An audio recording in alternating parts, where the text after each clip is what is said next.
thought I'd review my life in terms of the treatments and response that has really helped or helped to some degree with PTSD, the things that haven't helped and the things that have been destructive. So the first thing that helped was writing poetry. The second thing, I wrote about 5,000 poems, and like a lot of things, there's a sense of momentum, of flow, of catharsis, of release, but then slowly over time, as certain things don't shift at all, there's a reaching out to something new. The 5,000 poems or so that I wrote focused purely on expressing emotional states, allowed me to access the picture part of my brain,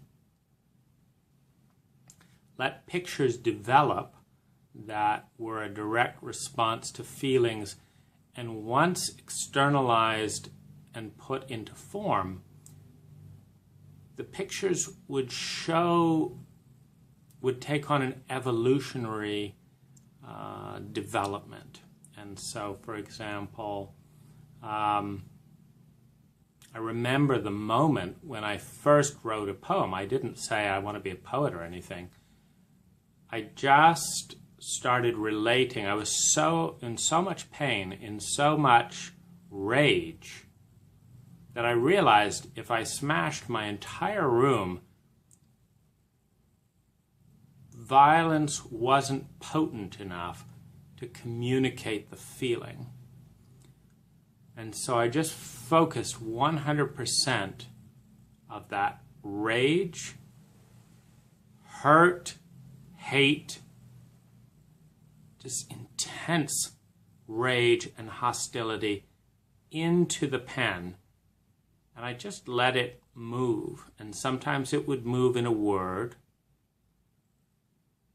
And sometimes it would move as a shape or a dot.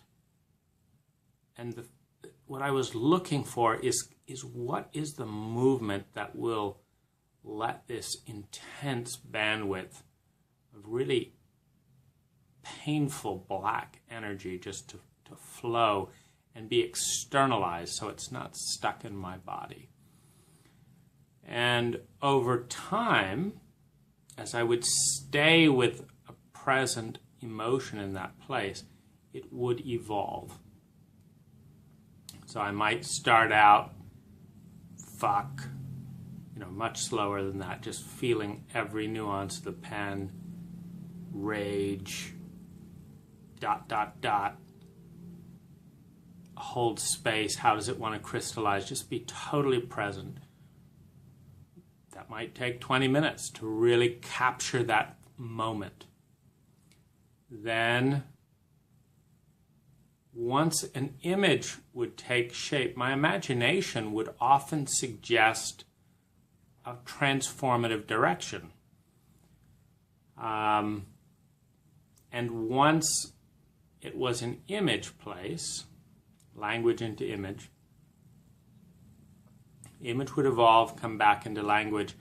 And I would sometimes come out the other side of these poems completely euphoric. I call them poems just because the purpose and the style and how they read has nothing to do with grammar and lineal sentence. It's, just a line of a couple of words, sometimes shapes, another line, another line.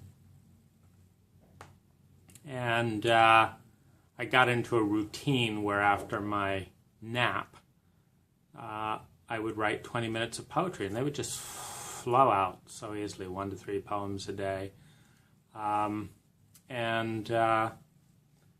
They eventually went, once I got into romantic relationships, some of them took on a romantic nature. But this was just for me, just for processing. Highly effective. Second was Lazarus is a channel entity that comes through Jack Purcell. His tape Healing the Child Within and Healing the Adolescent Within, which was a blending series of kind of recreating ideal childhood. That was the single most pivotal thing. And I started this when I was maybe 15. Started writing poetry maybe 13, 14. So and there's hundreds and hundreds of Lazarus tapes, and most of them, it's hard to say if they helped anything. And there was also a big shame element with the Lazarus material, because he said hundreds and hundreds of times, you create your own reality 100% totally and completely, moment by moment, blah, blah, blah. And how a shame-based adolescent who's in terror and feels like a bad person, and and his parents are fighting, is, why are you creating this? Why are you, you created your parents abusing you, you created your siblings being hurt by your parents, blah, blah, blah. So there's an incredibly destructive element in the sense that this is not being broken down. And the control mechanism with it being a one-way conversation, not the most healthy kind of relationship, a one-way conversation, left me confused, feeling I was doing it wrong. But this one piece really helped. So I did that for hundreds of hours. I really feel and noticed at the time that my life has permanently improved about 20, maybe 30% as a result of that work. So that was number 2. Number 3 was a daily routine to allow me to 100% stay in this focused place, so that I'm not suspended in the, what do I do next? What do I do now? This broad spectrum, to narrow in my focus. So I did a very intense routine after getting lost in a boundaryless depression, where every 20 minutes to an hour I did things on the dot. And I actually used an alarm clock and a timer to eat, to sleep, record my dreams, do yoga, meditate, do creative writing, do reading, achieve goals, review the day.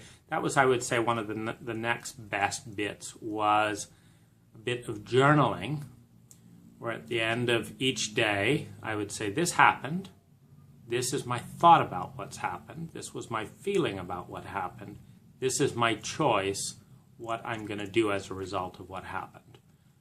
Very condensed. And I would just review every key event of the day in a log. And I would say that this developed a discipline along with the daily routine, which kept me very narrowly focused. And I went from these 12-hour sleeping, kind of can't tell if it's day or night, sleeping at night, waking up in the day, etc., to, or sleeping in the day, waking up at night, to this really structured focus. So I saw incredible productivity in the refinement of the routine. Now the key was, it was my routine. It was get up and record dreams for 20 minutes. Then it was yoga for 20 minutes. Then it was breakfast. Then it was key goals for 90 minutes, read for 20 minutes, or read for an hour. Then it was, another goal slot. Then it was prepare a meal. Then it was eat meal, take a 20-minute nap, 20 minutes of poetry, go back into goals. So it was a really useful thing, and it had a different. On Sunday, I reviewed goals. I did this and that. So that structure played a big role. It also isolated me from everyone else, because the structure was like a life raft. I'd been floating around in this suspended place, and felt very lost. And once I had a structure, I was, I have a very black and white temperament, so I hung on to it really tightly. But the flip side of that was no one could intervene with my structure. So the structure came first, everything else second, because it meant the difference between feeling focused and safe and in a suspended, helpless, amorphous place. So that was, step number 2 or 3 in kind of the healing process. When I started my company and left home, leaving home, of course, was hugely beneficial. Starting my routine, not being a workaholic, having the ability to start my own company, landscaping was perfect, and integrate it into my routine where I would work, go home, lunch, nap, poetry, back to work, go home, cook, goals, etc. Wonderful. Then a crisis came at some point when my company could not grow within the confines of the structure, and I let go of the structure. That actually triggered bulimia, so I couldn't compulsively eat for a while. So there was this tension between wanting to be a typical business person and grow and go with the flow of deliveries and suppliers and all of that, which couldn't arrive on my routine, and this part of me that really needed that structure. I never got back the full magic of the structure once it broke down and the bulimia kind of hit in. I then went into workaholism, where basically any time I had nervous energy, I put it into my business, reasoning that if I could come out financially secure and stable, etc., and that's when I built my houses and things, that I would be safer. So I was always angling towards safety. The next kind of thing was spending some time with the Lazarus workshops, which were a lot of fun. Very imaginative and all of that. But questionably, it's hard to say how much it helped PTSD. Being in a relationship, starting at 26, with a much older woman who was really into personal growth, and it was not at all about sex. It was about learning how to relate to another human being and sort stuff out. Now, in this process, I created an approach I call scripting. Now, basically, I would get really anxious when we'd get close to certain terrain that I knew instinctively I had to be in control in order to protect myself from not going into this, just ungrounded, amorphous terror, dread, etc., in which I couldn't cope or count on other people to support, understand, and be there for me. The need for control, I would say, is very strong from having experienced how desperately lonely it is to go into trauma and start reliving it and have people be completely unable to understand, empathize, or do anything helpful. And as a result of them standing uselessly by as I'm reliving kind of lifetime traumas, the way my brain processes that is that they're complicit and they're betraying me by being so useless and often judgmental and unempathic, quite sociopathic. I mean, any empathic person would see the amount of pain on my face, say, wow, I don't know what's going on, but let me hold you. What do you need? But Americans are not built that way a lot of the time. They're more like, what's going on there? And if you can't put it into words, you're just weird. And so adding that layer of abandonment and abuse on top of that level of loneliness and pain was not acceptable. And so my job was to control myself and other people so that I wouldn't dip into those places in which people would abandon me, and I'd feel absolutely miserable, and the relationship would be shot. But this process of scripting supported me in that. So what scripting did basically is, like, if my girlfriend was going to come to the house and visit for the first time, I'd say, okay, let's walk through this script ounce, inch by inch. So you arrive at the airport, and what are you expecting? Well, I'm expecting you're going to meet me there. And it's like, no, I'm not going to meet you there. Now, here's why. I'm going to be so nervous if I've gone through all that traffic and I'm expecting to see you. I'm going to want to talk to you, but I can't divide my attention from the road and you. So I'm not going to meet you there. Now, I don't want you to feel abandoned, so I'm going to pay for a taxi rather than meet you. I'll pay the $180. I'm going to pay a taxi for you to come here, and I'm going to be preparing myself to be totally present with you when you arrive, because otherwise I'm going to be so overstimulated by seeing you, and it's all being for the first time, and a long drive and a ferry ride and da-da-da. I'm not going to be at my best, and I'm going to be really anxious about it, and I'm really worried it's going to collapse the whole trip.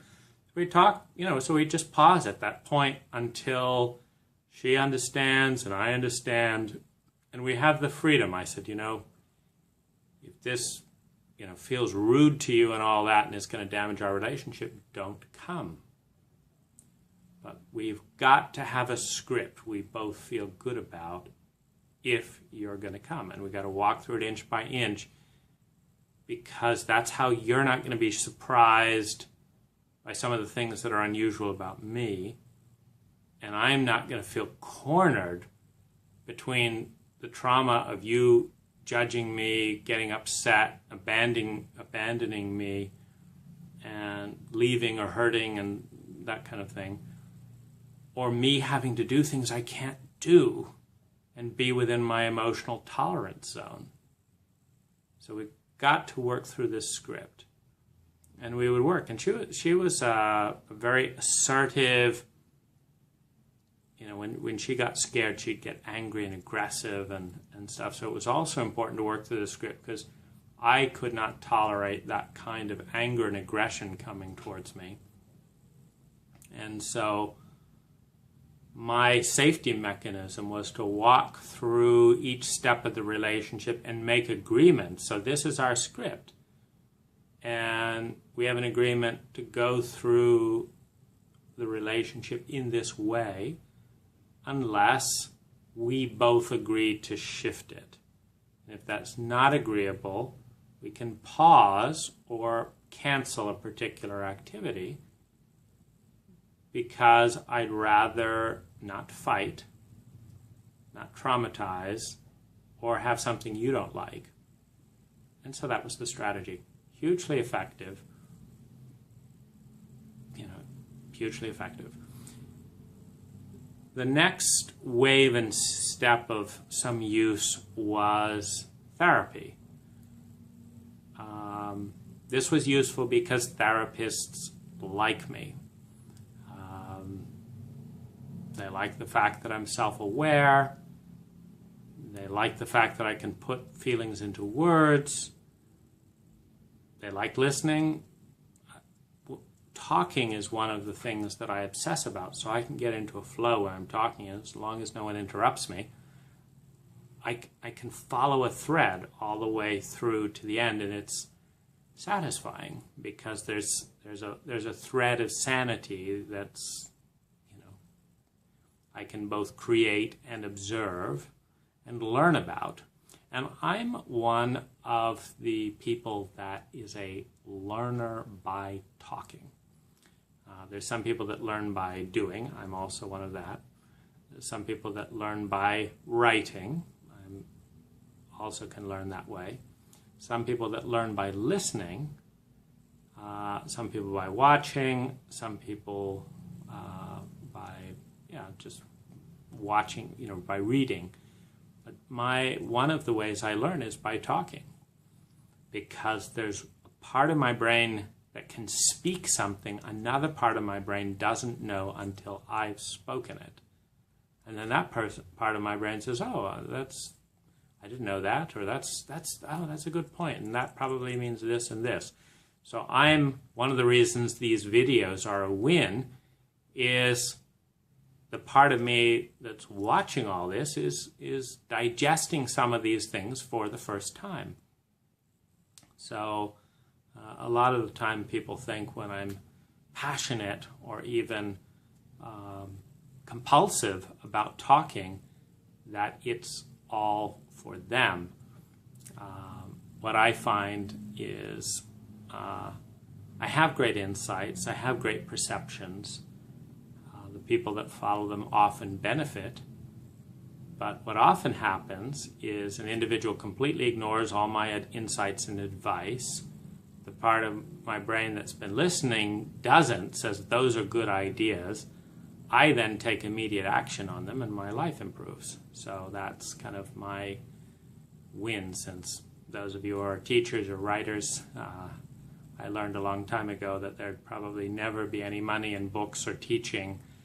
And so I write to learn, I write to share, I talk to give and to learn.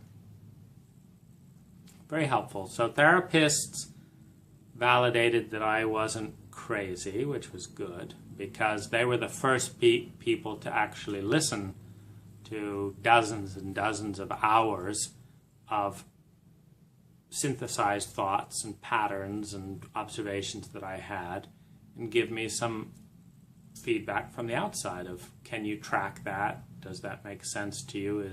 Does that concur with your observation? And so that was great feedback, which basically meant I was paying people to help me feel heard, help me feel important, and to feel sane, as well as in the first couple 100 hours, maybe 100 hours or so of therapy, I learned a lot. But then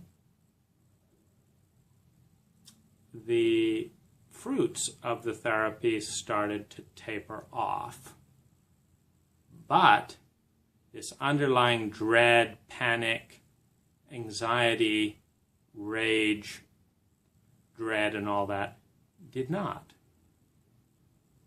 And yet therapy is the only paradigm, so meditating, yoga, time in nature, eating well, positive thinking, therapy. These are supposed to be the medicines. They weren't working. And that's when I began to have a love-hate relationship with therapists, because they wanted to be paid to discuss why it wasn't working and what wasn't working. And it's like, if I have to pay you $100 an hour to listen and learn why your approach isn't addressing the core issue, and you find that fascinating, why the hell aren't you paying me? If you need to learn this because you can't help me with this, why am I paying you? And you're just happy to pay. So I started to develop an internal conflict around this. I also started, as I tried different therapies and energy work and stuff, to find an active hostility at what I call the following, blame setup, where basically some new ager or energy worker or therapist or whatever, or workshop provider says, I know the thing for you. And they haven't even listened to what the issues are, but they know. So it's the first red flag. And then, you just do a few sessions or pay us, this for this workshop, and this will be great. And so this is always irritating because there's some part desperately looking for anything that will help. And granting I have not done or said this, and not having an alternative, way forward myself. And it's hard without experiencing something to know. It's also greatly irritating to have to spend $600 just to prove, no, that didn't really address it. And then the worst part is when they get upset, why didn't it work? And I'm taking care of their feelings on my dime and educating them on my dime about why it might not have worked, and blah, blah, blah, blah, blah. And I can't vent my feelings because they're all upset that it didn't work and feel guilty and blah, blah, blah. So, and I'm feeling pissed. So this, very unpleasant. I settled on one man who didn't promise stuff, could listen when I was pissed off about how ineffective he was at times, but would stick by me, which a lot of them wouldn't. A lot of them, as soon as they saw they weren't going to be the hero, off they run. Sometimes triggering abandonment issues, sometimes making me feel it was my fault. Not fun. Certainly not fun to pay for. And so that was kind of the stasis for a while. Then I learned about Asperger's syndrome. I took the high workshops at the Human Awareness Institute and experienced an explosion of growth by integrating the workshop scripts into my scripting process and becoming a much more skillful and creative and playful scripter of relationships. Basically finding all my favorite exercises in the workshop that were most helpful, most enjoyable, etc., adapting them to my time frame and refocusing them, doing them one-on-one with people I wanted to do, grow relationships in, and having wonderful workshops experience. So very, very helpful. And I also started finding writing books to be helpful, and they becoming an educational medium, which was partly their intent for me. In other words, my job is to put as much of me and what I understand about myself into various book contexts, and invite people interested in conscious relating and in me to read, and then figure that someone interested in those topics would be the kind of person that would at least be worth a conversation with to see if there's compatibility. So that brought me to a certain point. And then the last big wave was learning that I actually had trauma, 1, 2, what trauma was, and 3, beginning to do some of the things in response, such as EMDR, which I think the person you do it with, at least in my experience, I found a whole flood of things coming out, but it was a really nice woman to talk with about all that. So I did a couple hours of EMDR. However, the very best medicine and healing is a well-matched, stable, committed container of romantic relationship. And that's what I've had the last couple of months. And we spend 4 to 6 hours a day. And here's some of our conversations. What age are you right now? We both have PTSD, and so there's different frozen parts of us. Like I have a really tantrumy 2-year-old that is just terrified about all kinds of things that don't have integrity, about lies in particular and things like that. And so So, at that age, I have the relatively sociopathic 6 to 10-year-old that's still kind of very disconnected and in shame around that, and different coping mechanisms and various ages. And so, and Jenilyn has some of that as well. And so we'll talk about what age we are. We'll talk about what we feel. We'll talk using a 1 to 10 scale. So I feel fear right now, 8 out of 10. Is it in the present? Is it in the past? What's it about? What does that fear need, regardless of what age it's at? We're kind of reparenting each other. And so I might say, Jen, I'm feeling really lonely right now. Can you stand beside me and send me some love? And she loves to do it. Or I'll look over at her and I'll see that she's feeling really shy and she's covering her head with a pillow. And I'll ask how old she is and what's going on. And through her words and body language, find the part and find what it needs, and then flood that part with what it needs, with love, with security. I'll sing to her. We'll share appreciations back and forth. I'll talk completely candidly about the parts of me that feel shame about this or that, or unworthy about this or that. And we listen to one another. We're kind to one another. We're committed to one another. We hold one another a lot.